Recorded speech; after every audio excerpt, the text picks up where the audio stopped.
the Prime Minister of the Kingdom of Thailand, the Prime Minister of the Kingdom of Cambodia, and the President of the United States of America.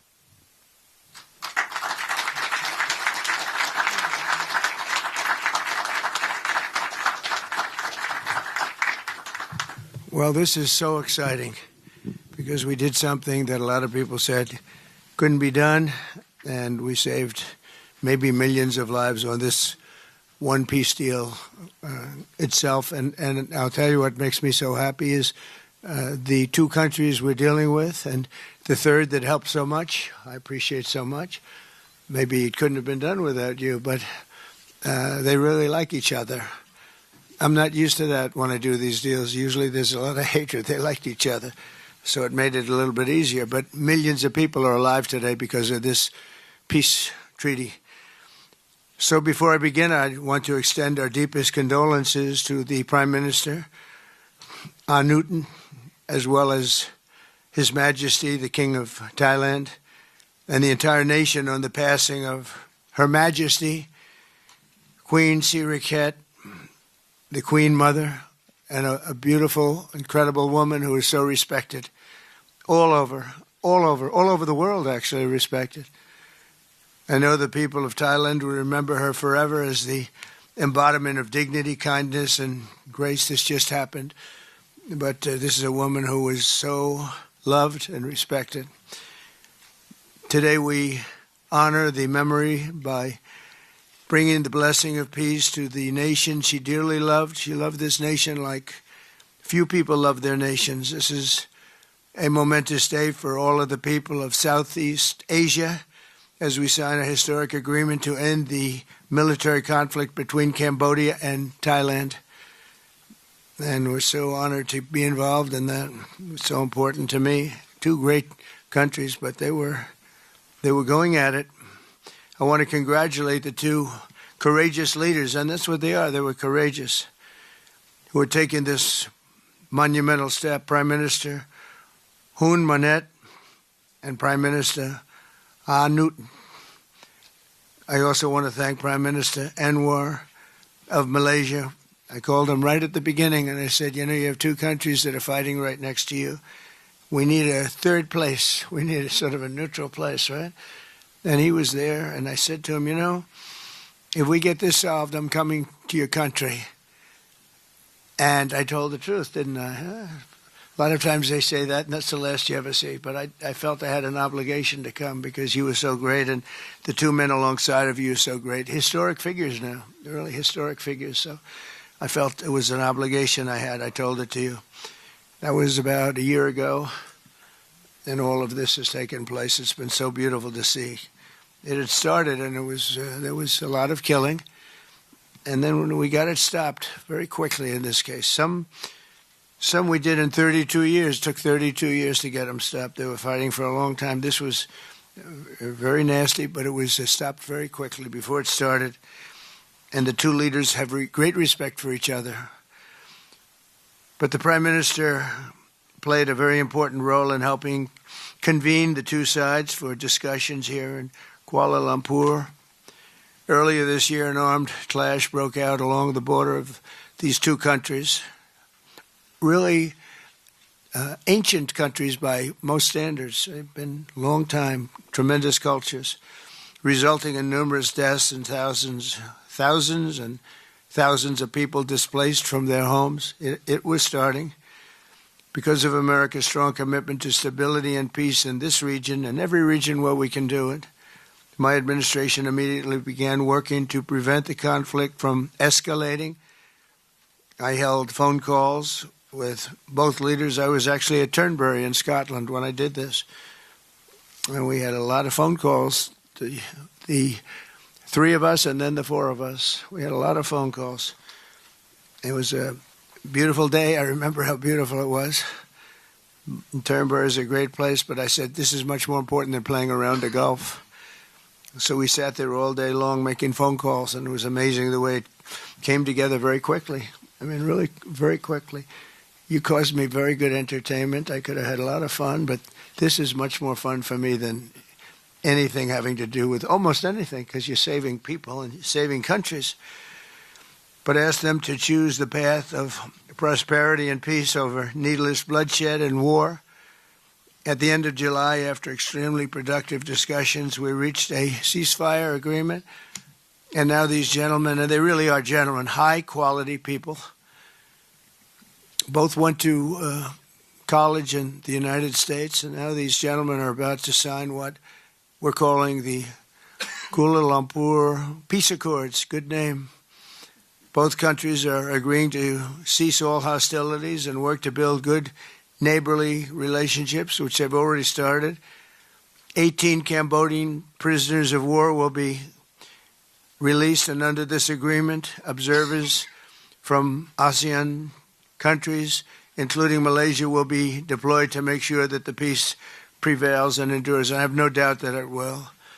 We have another situation like that right now in the Middle East, and Gaza. You might have read a little bit about Gaza, and that's another one we're very proud of. But we have a lot of people watching that. A lot of people. I think this is a much different kind of a thing. The two countries are getting along really well. Today, alongside this peace treaty, we also are signing a major trade deal with Cambodia and a very important critical minerals agreement with Thailand.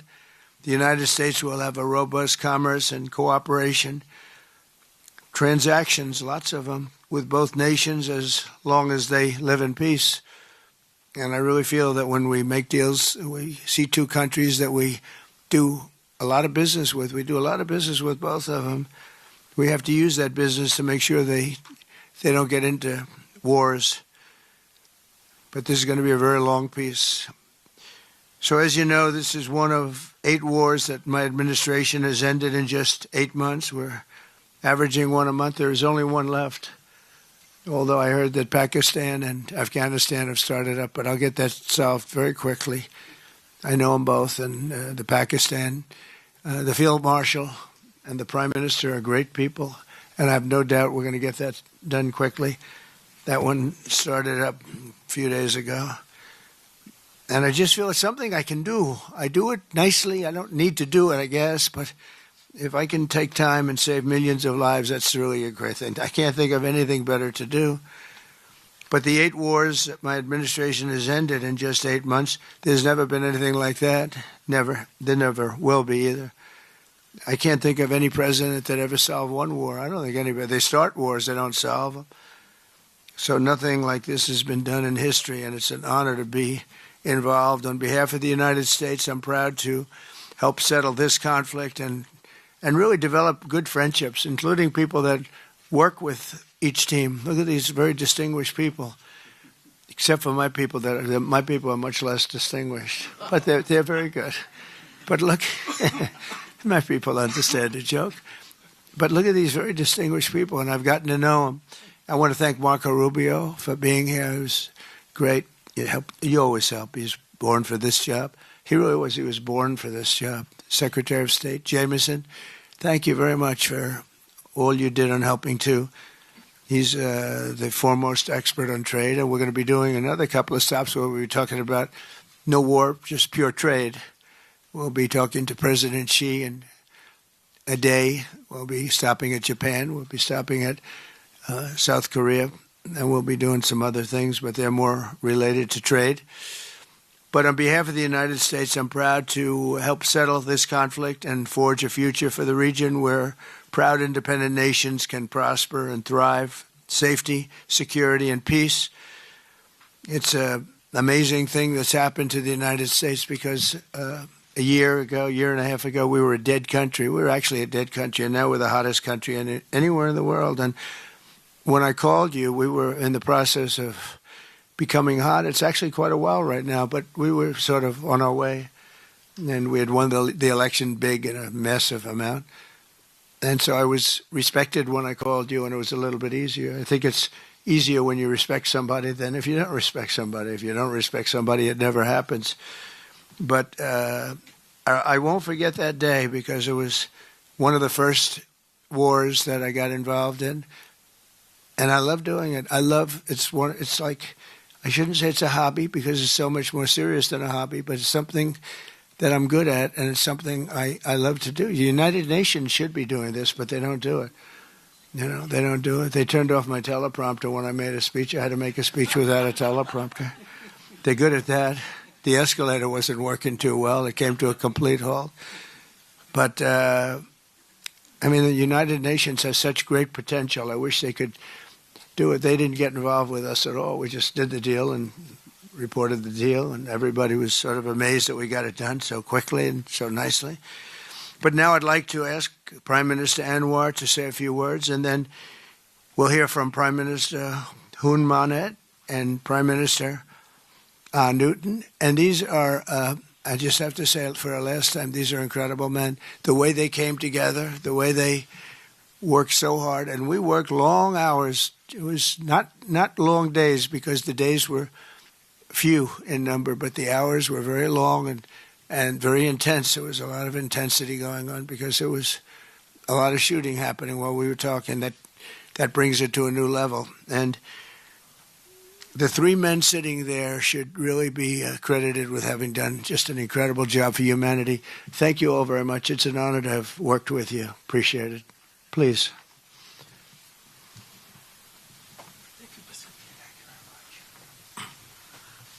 Thank you, President Donald J. Trump, for giving us this honor. And on behalf, of course, Malaysia and our colleagues in ASEAN, I must thank you for your concern, for your empathy, and for your commitment to support this peace deal. When I first received your call, and then urging me to do more in supporting our initiative, and you personally did call both Prime Ministers to urge for a speedy peace settlement, I would say a great thank you. And we, of course, admire your tenacity, your courage, because the world needs leaders who promote peace strongly. And to achieve that, you have to break some rules, as you did today. When President arrived, he asked me to join him in the car. I said, that's against the security and protocol rules. And he was delighted to break the rules, and I... A nice ride. It was a nice ride. And we share a lot of things in common. I was in prison, but he almost got there. But very good exchanges on a number of issues. Of course, priorities, of course, the peace deal. Thank you, both Prime Ministers. You did a great job.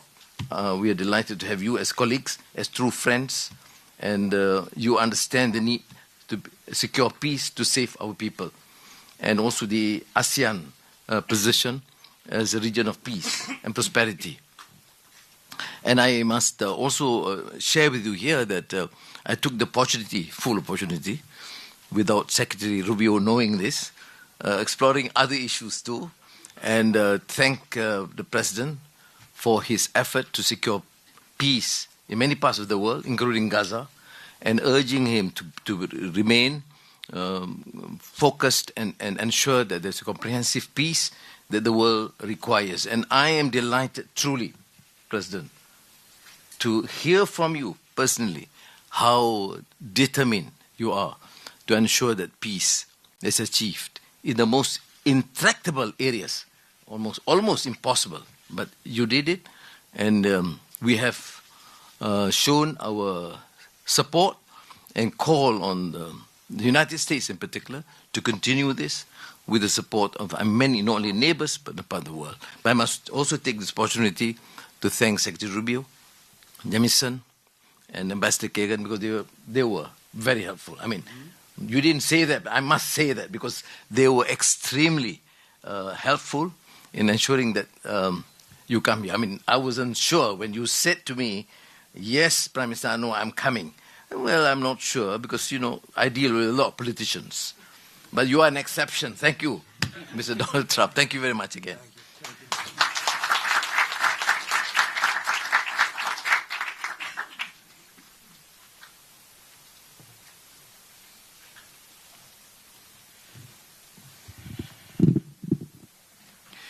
President Donald Trump, Prime Minister Anwar Ibrahim, Prime Minister Anutin Chanvirakul, Excellencies, ladies and gentlemen.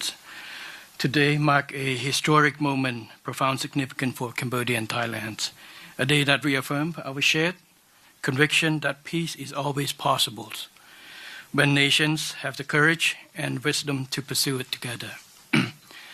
On behalf of the Cambodian peoples, I wish to express my deepest gratitude to President Donald J. Trump for his decisive leadership and steadfast commitment to supporting the lasting peace between Cambodia and Thailand, and for his tireless efforts to make it a reality. I also wish to convey my sincere appreciations to Prime Minister Anwar for his unwavering support and facilitation throughout this peace process until successful conclusions. I further extend my appreciations to my ASEAN colleagues, China, and other partners who have been supporting the ceasefire from the beginning. The principles that underpin this joint declaration are those that Cambodia holds dear. That no matter how difficult or complex our dispute may be, they must always be resolved through peaceful means in full conformity with existing treaties and international law. Cambodia reaffirms a strong commitment to fully and faithfully implementing these joint declarations and to continuing to work closely with Thailand and all our partners to ensure that this peace endures and brings tangible benefit to our peoples. We look forward to continued support and contribution of international communities and partners to fruitful realizations of the joint declarations. As we speak, I think our two commanders are discussing on the possibility of start of withdrawal, partial withdrawal of the first phase of our heavy weapons as an indication of our willingness to show that the execution of the joint declarations. At the same time, I strongly hope for the prompt release of our 18 soldiers on humanitarian grounds and as agreed in the joint declarations. Finally, recognizing your unwavering dedications and resolute effort to promote peace, and not only between Cambodia and Thailand, but also among other nations. And reflecting the gratitude of the Cambodian peoples, I have nominated President Donald J. Trump for the Nobel Peace Prize. And he, like I say, peace saved life. And this is the wish of our Cambodian people as appreciations for the President. So thank you very much, Mr. President. Thank you.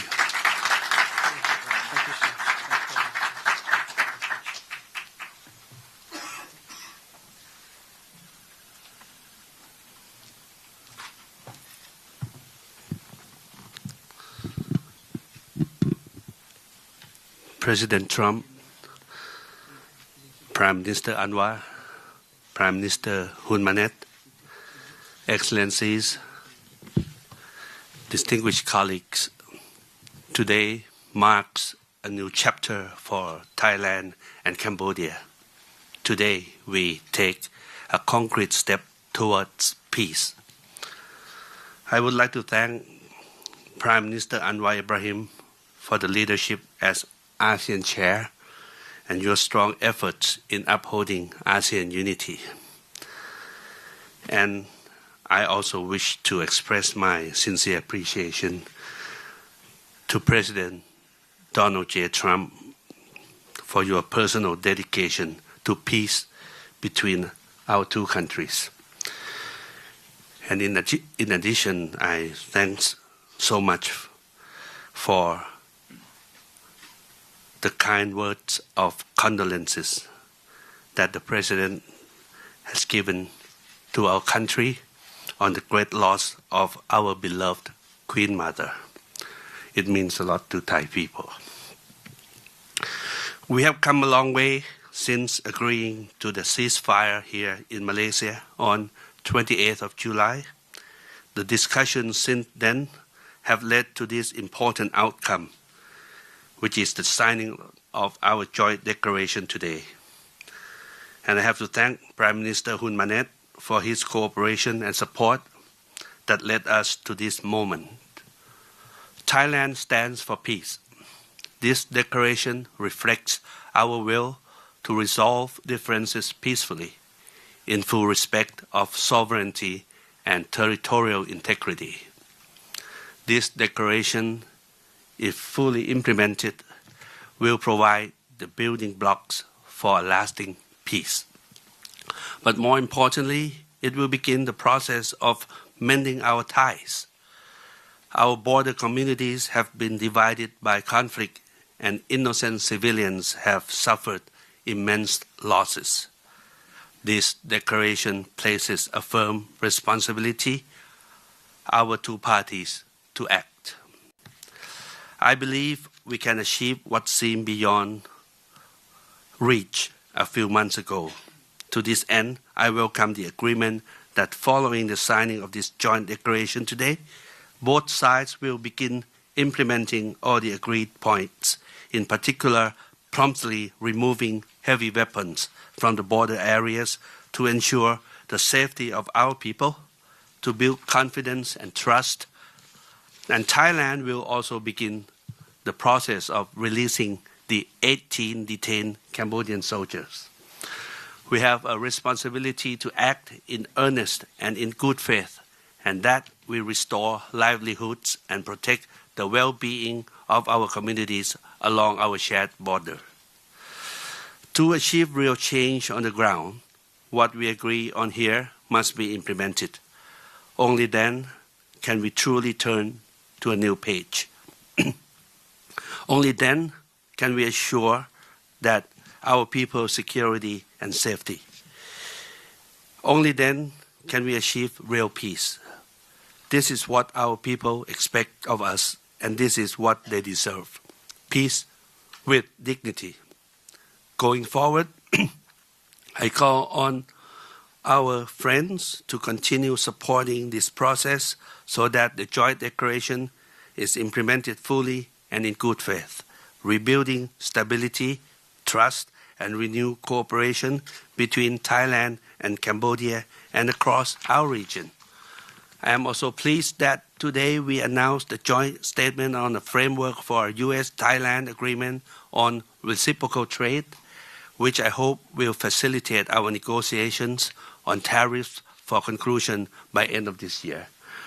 We will also sign the MOU between our governments on cooperation on critical minerals, which will further promote resilient and sustainable supply chains for years to come. Thank you once again. Thank you from the bottom of my heart. Thank you.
auto fence.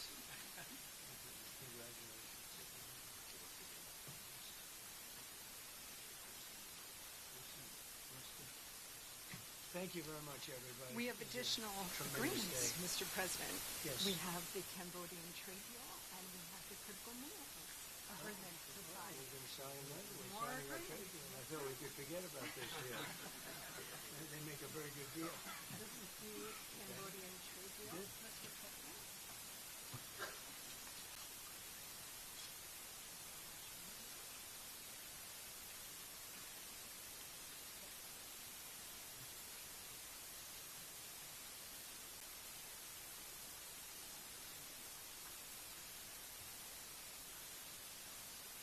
And this is a great deal for both countries. This is very good.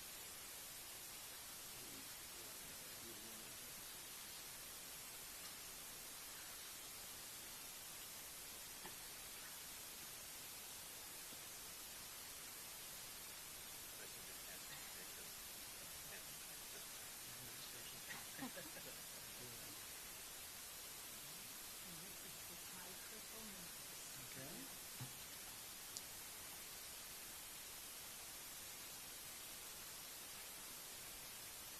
Very good.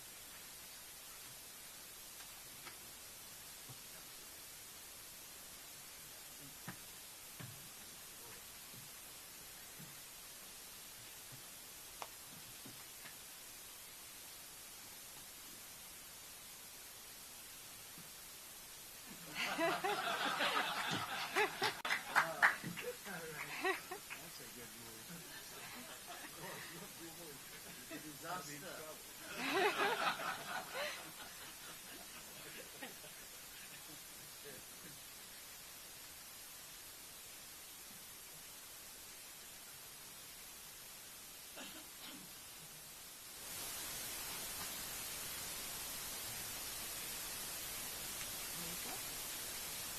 What do we hold here now?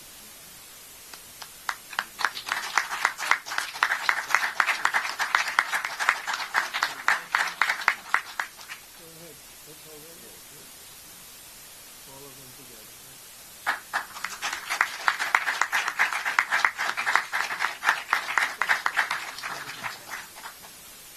I'm just witness. Now we can do a merger on this last. We have another one.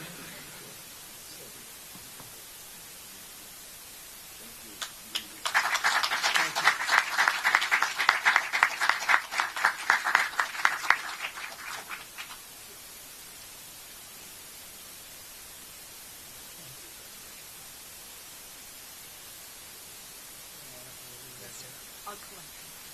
Thank you very much, and congratulations, everybody. Very big deal. Thank you very much. Thank you. I will have to meet your team to thank them. Oh, please, go ahead.